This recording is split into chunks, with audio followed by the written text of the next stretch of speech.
Welcome to the Slop Farm. Enjoy the video. You start by removing contaminants so you can see the scratch. Clean with 70% isopropyl or mild detergent, then dry. Once done, mask nearby edges to protect finishes and begin sanding with 400-600 grit wet sandpaper. Work along the metal grain, do not cross-grain, using light, even pressure, about 10-20 strokes per spot. This first sanding evens the scratch depth so later grades will blend. Make sure to rinse and inspect frequently to avoid oversanding. Once the initial scratch is leveled, move to 800 grit, then 1000, and finally 1500, keeping the paper wet to reduce heat and clogging.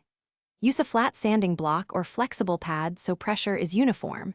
This prevents new uneven marks. Make overlapping passes with the grain and alternate directions only if replicating brushed finishes. Check often by wiping dry and lightly running your finger.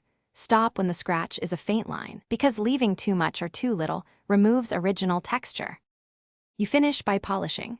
Apply a small amount of metal polish or fine rubbing compound to a microfiber pad, then buff with moderate pressure in circular motions followed by gentle passes along the grain. If the original brush texture is required, light strokes with a Scotch-Brite pad will restore it.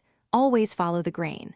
Finally, wipe clean and apply a thin protective seal, like a stainless cleaner or thin oil. If a deep gouge remains, consider filling or professional repair. Avoid reverting to aggressive grit. Thanks for watching. Consider subscribing if we helped you today.